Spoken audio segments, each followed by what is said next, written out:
Hey guys, I've decided to make apple butter. And one of the things about apple butter is it's a very good way to get rid of all your apples, especially if you have a family who does not like to eat apples. And one of the things you start with is a cutting board, a pair of knives. I prefer this one for chopping up my food and this one for getting the seeds out. Because you don't want to cook seeds. Apple seeds are known to have arsenic in them. But after you wash your apples, you'll want to cut them straight down the middle. And once you cut them straight down the middle, you'll cut them again straight down the middle of each side. You've opened up the apple and now you see where the apple contains seeds. That's what your paring knife is for. You're going to take your paring knife and make like a little C shape to remove the seeds. And you'll continue to do that for all of your apples until you have all of your apples completely and totally sliced, cored, and then chopped. I'll show you how to chop them here in just a second. And we chop them mainly because it takes a really long time to cook apple butter. My husband found out I could make apple butter yesterday. And his immediate response was, "Where's my apple butter?" So I got 6 pounds of Gala apples from the store. It was 3-pound bags. I didn't expect them to be so small. But once I got the apples home, I decided to wash and make my apple butter. So today is apple butter day. Once you finish chopping up all of your apples, you're going to put them in acidulated water. And when I say acidulated water, I mean water that you have put at least the juice of 1 lemon. I tend to use ready-made lemon juice, and that helps a lot. I just put 3 big squeezes in there. It gives the juice of about a lemon, and eventually you've cut your apples. You get an entire bowl of apples still in the acidulated water. You don't want them to turn brown while you're cutting. And once you get to that point, you're going to put your apple butter into your slow cooker to cook for approximately, I say approximate, don't get dizzy guys, I'm sorry, approximately 24 hours. Sometimes it can only take 8 hours, sometimes it'll only take 12 hours, but you want to go 24 hours if you can on the lowest setting and stir it occasionally so that you get an almost apple sauce consistency. And once you get to the applesauce consistency, you're going to strain your apples out. And I'll show you that in just a minute. Okay, once you get your apples chopped and with the peels on, seeds removed, stems removed, and the little flower butts removed, I don't have one to show you offhand because I've already cut them up. You'll want to put them into your slow cooker. I have a Curtis Stone slow cooker. This is not a sponsored video. This just happens to be the slow cooker that I have. And you can put it on low and turn up the time allowed for it to cook.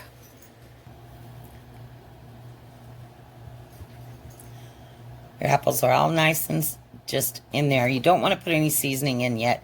You might want to put about a cup of orange juice. That will help with the sweetness in the cooking.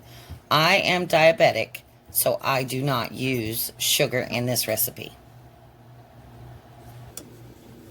Now, once you turn your slow cooker on and you turn it to low, if you have a Curtis Stone, this is how you do it. You're also going to want to add time. So it's 8 hours. I want it to go as far as it'll go. The highest my machine will go is 12 hours. And once that is set, it'll stop flashing and it's ready to cook.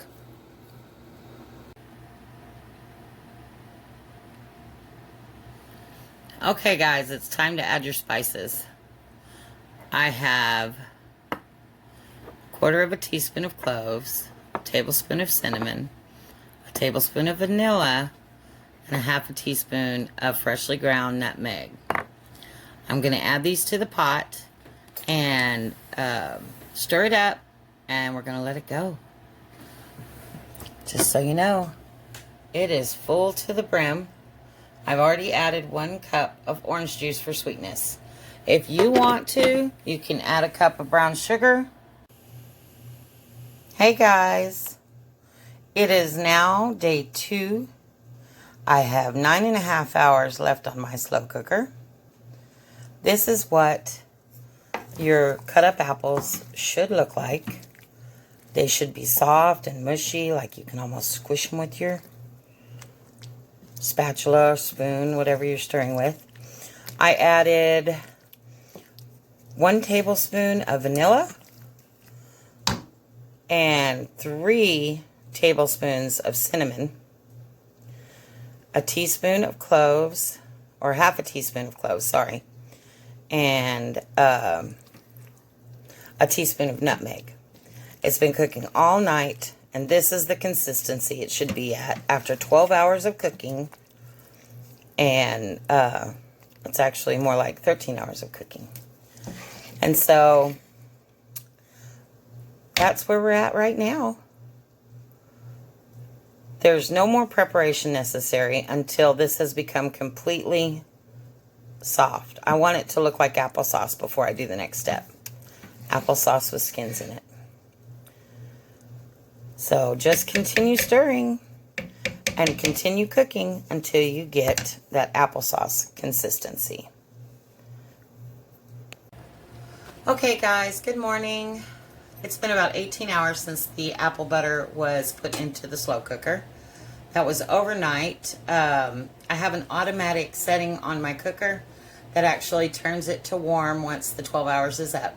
So it stayed on warm for approximately 6 hours. I believe it was 6 hours. Could have been longer. That's neither here nor there. So, it is approximately, what? 11:30 now. And so, we've reached the consistency that I consider applesauce consistency. There's still a few chunks in here, but with the next step, it's not going to be hard. It's going to be pretty easy. Okay, so now we're ready. You'll have to excuse my shakiness. This is my first cooking video. Let's hope y'all don't get sick just watching me bounce around. Okay, so as I said yesterday, we were going to wait till it got to about an applesauce consistency. Aside from the instructions that are included in the comments down below or in the description up above, I haven't decided how I want to do it yet. I changed one thing. I added 3 tablespoons of cinnamon instead of just 1 tablespoon of cinnamon. And that is because I am a type 2 diabetic, and cinnamon is known to help reduce the glycemic index of sugars. Now, a regular recipe for this, you would include 1 cup of brown sugar, or half a cup of brown sugar, half a cup of white sugar. So, now that we've gotten to the point where it's applesauce consistency, which is that right there. See the chunks? But if you look at the bottom, we've got applesauce, so to speak. You don't need to mush it inside the crock pot, but you do need a couple of pieces of equipment. If you don't already have them, that's okay. You can just use a regular metal colander like you would use for straining your spaghetti, or a food mill, or if you just want to use a regular old potato masher and mash it up and then strain it to get the peels out, that would be perfect. Anyway, so to begin, we are going to use my favorite, I don't know exactly what it's called. I call it a food mill. I use it when I'm making jams and jellies to get all the seeds out, especially for the jams, because I like little tiny bits of fruit. But it also helps with butters because you're trying to make a smaller consistency. So then you're just going to fill up your food mill, strainer, colander, whichever you choose to use, with the hot, and don't turn your cooker off for this because you're going to be putting it back into your cooker. You're going to fill it with your apple mix. And also, if you have problems with citrus fruits, don't put a cup of orange juice or a cup of lemon juice. Use apple juice. Apple juice is even better than orange juice. I tend to like a little bit of a bite. And so, it just kind of helps cut the sweetness for my taste buds. Anyway, so as you can see what I'm doing here, let's move everything over because I'm clumsy and I don't want to make y'all dizzy again. So what I'm doing is I am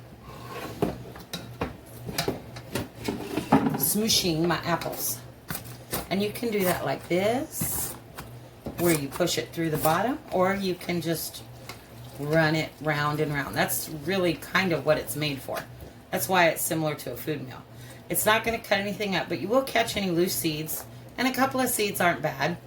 I mentioned yesterday that apple seeds contain arsenic, and they do, but in such minute levels that it would take a bunch of apple seeds to really make you sick.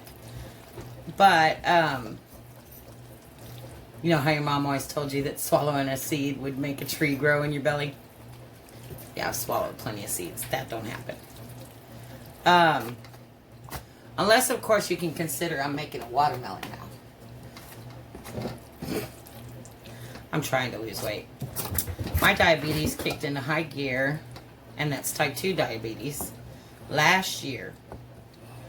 Approximately the same time of year.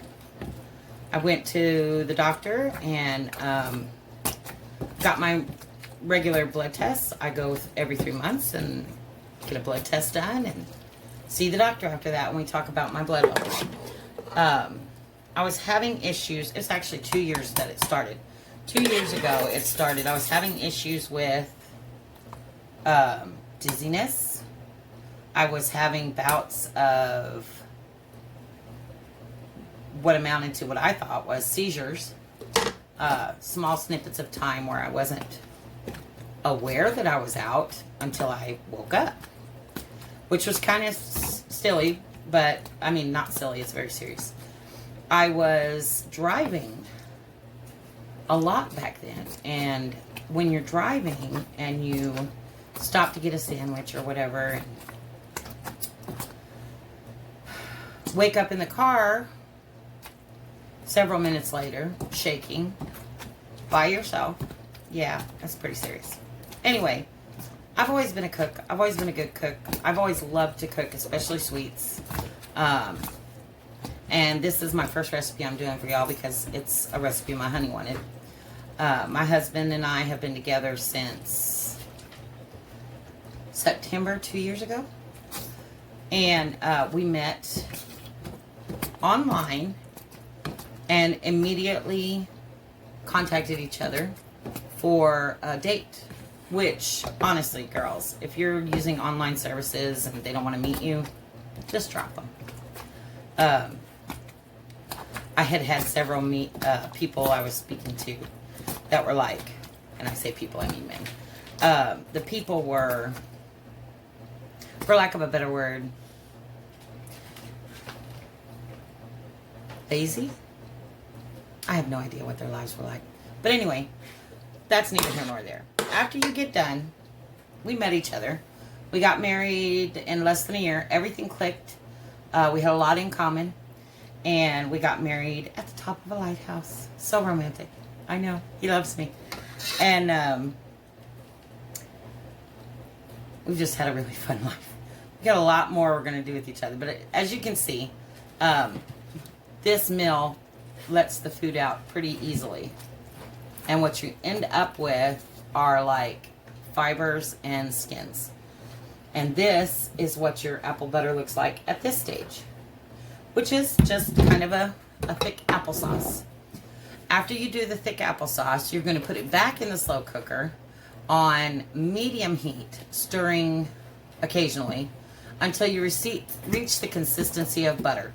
And I will show you that in just a minute. Bye guys. Be right back. Okay, I have reamed out as much of the apple as I care to. As you can see, 6 pounds of apples turns into a spoonful, okay, a ladleful of apple peels, which is kind of cool because you're not really wasting anything. You want to scrape down whatever you're using, the food mill, the colander, whatever you're using. Fine mesh sieve. Because at this point, you're pretty much done with this. So I'm going to set it over here in my sink. And we are going to put this back into the slow cooker and cook it till it gets a real buttery consistency. Because right now you've got applesauce. And the longer it cooks, the thicker it'll get. Now, I've tasted it. It's kind of sour because of the apples were really sweet when I started. But the orange juice turned it just a hair too much sour. So I went ahead and added a half a cup of brown sugar to this recipe. Now, that's going to increase the sweetness and mask the orange juice flavor. Just enough to help it have a better mouthfeel and a better mouth flavor. And so that's my next step. Then we're going to put it on the slow cooker for another probably 4 hours and see where we're at then.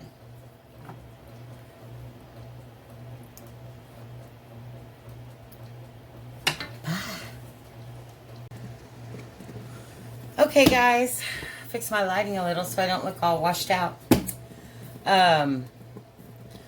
My apple butter is ready to can. I have taken jars. I save jars when we get things like jellies, jams, or tomato sauces. I save jars.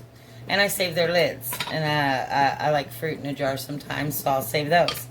But then I have regular plastic, I believe it's ball jars, maybe Kerr, I'm not sure. And I got these from things my mother gave me canned. And so today we're going to jar up our apple butter and we'll be done. So first things first, you need to boil your lids so they're sterilized. And I've already taken the time to do that. And then you have to sterilize your jars. And in order to do that, what I've done is I washed them really well in the dishwasher, rinsed them really well, put them on a sheet pan with a towel under them, open end up at 200 degrees for 10 to 15 minutes. And I'm going to pull those out right now so that you can see what I'm talking about.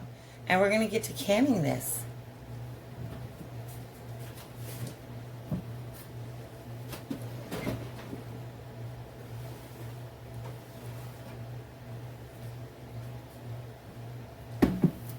Just going to set them right here on the counter. Put my towels away. And the other thing I have is a wide mouth, or actually works on wide or regular funnel that I got from Walmart, and it's a ball funnel. Also not a sponsored video for any of that. And I'm going to start by loading up the jars that require a boiling time. Because after I get them all filled up, I'm going to boil them in water covering for a good 10 minutes. and that's 10 minutes full boil. You can put them in there while you're bringing the water up to temp, and after you do that, you're going to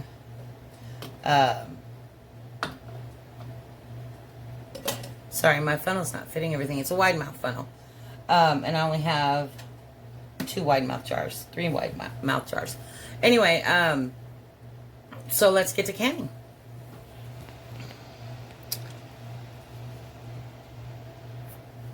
Excuse my little mess back here. I was watering my plants and stuff this morning. Alright, so we've got all of our jars set up. We have our funnel ready, and we have our lids ready. And I've already taken the time to wash my hands, so we're ready to go. First thing you want to do is you want to bring the apple butter, isn't that pretty, to the funnel. You don't want to try to hold it over the cooker. You're going to end up burning yourself. And when you burn yourself that way, it's difficult. So I've got it pretty full. Let's see what it looks like when I take it out. A little bit more. Apple butter has absolutely no butter in it whatsoever. The pectin from the skins and the apples themselves are what actually causes the apple butter to thicken up. And so now that we're got water on my lid. Now that we're fully full in that one jar, we're going to take a towel so you can hold it real good. You want to tighten it as tight as you can get it and set it aside so it's ready for the boiler. And you just keep doing that until all your jars are full.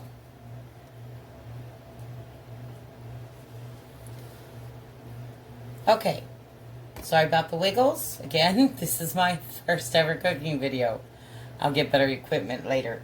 So I filled up the jars. I have 6 jars of various sizes. This would actually work if you had 6 8-ounce jelly jars. And you can follow the instructions for how to clean the same with those jelly jars as you do with these. I boil everything super hot because I want to make absolutely certain that no botulism or other bacteria is inside my jars or their lids. And now you're at the point where you can put it into a pot of water on the stove that is boiling so that you boil out the excess air.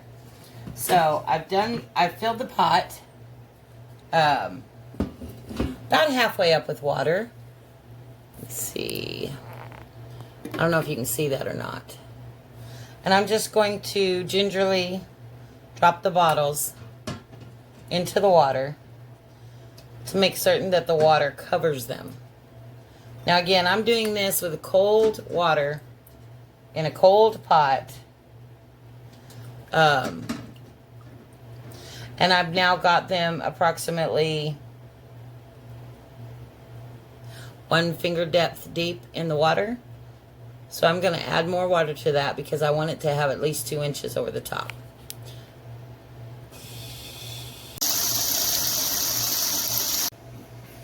There you go. We're set on the stove. We're going to turn it on to about 8 and leave it there until it starts to boil, and then boil it for approximately 10 to 15 minutes. There you go. That is a hard rolling boil.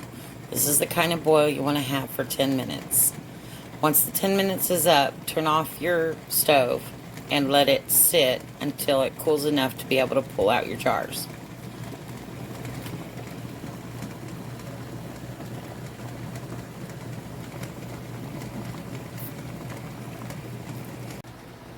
That's it for this video. I hope you enjoyed this video. If you did, like this video, follow me, and share this video. And I will definitely read the comments. So if you have suggestions on what else you'd like to see, I will be happy to post that. Bye.